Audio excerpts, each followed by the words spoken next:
Hey, Faith Church, hope you are well. Sunday, we're going to look at a passage from Gospel of Mark, chapter 2. I would love for you to crack it open and read it and reflect on it before Sunday. I've been spending lots of time in it this week, as this is our last sermon in this series on Sabbath. It's just a short story. Jesus is out one day on the Sabbath day, and he's with his disciples, and they're walking through the fields. I get the picture in my mind that they're just out strolling, maybe no particular place to go. Like when I was a kid, we'd go to my grandparents' house and take a Sunday drive. What are we going? We're just not going anywhere. We're just taking a drive. And they're taking a Sunday stroll through the fields, and his disciples start to pick off heads of grain that were ripe. I don't get the picture that they were necessarily desperate for food. I think they were just hungry. But Sabbath law prohibited that. You couldn't harvest, and that technically was harvesting. And there are the religious leaders hiding, and they see this, and they confront Jesus, and they say, "What are your disciples doing? It's the Sabbath day. They're supposed to be resting. Why are they breaking the rules?" And Jesus. His answer is not expected. Jesus' answers are never expected. He actually references a story about David that I think is in 1 Samuel 21, if I remember right, that you might want to go read as well. And he references the story to make some really important points.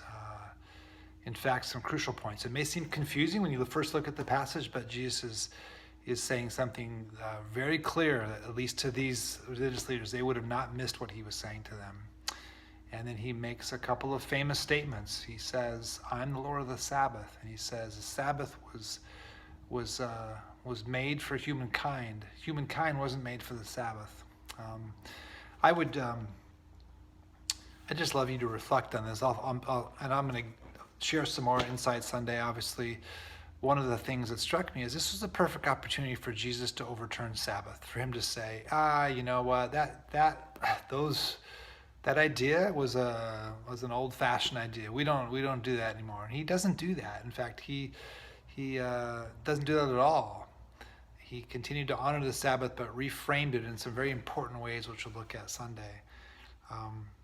I have really come to see that this gift of Sabbath is essential in my life. In fact, I was telling someone today that I probably will, I anticipate really embracing this practice the rest of my life. It's become super important to me, and a gift and a life-giving practice every week that I look forward to. And I'm encouraged that there's so many of you that I think are taking it seriously as well. Maybe for the first time, which is great. Had someone else tell me today that they never even paid attention to that commandment, and now they just see the gift that it is. I could imagine that some people with all this going on in our world right now would say to me, and maybe some of you thought this, you're spending 4 weeks talking about Sabbath? Think of all that's happening in our world. And we're not going to ignore those things. I'm going to get shortly into preaching and addressing some of the things that are just the craziness in our world. I'm working even now on a long series in the fall on race and justice that I think is going to be really important for us to look at as a church. But I think Sabbath is essential. It has something to teach us about who God is, about who we are, that there's grace here to be found, a reminder that we desperately need every week to have given to us. So I would ask you to reflect on that passage, again, Mark 2, 23 to 28. A couple of the quick things.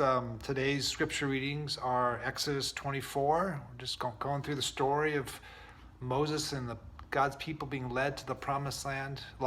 Raising lots of good questions from me as I read through this. And then Psalm 99, just a beautiful psalm of praise. I encourage you to pray that as well. And reminder, Sunday we'll gather at 10 o'clock on Zoom. We will have opportunity shortly to let you know about our reopening plans, what's happening with all that, and got some news to share on Sunday about that. So as always, let us know if there's ways we can support you, if there's anything that we as a church community might do to support you or your family. Please reach out to me or Brad or Ron or one of our staff or elders or deacons and let us know how we can do that.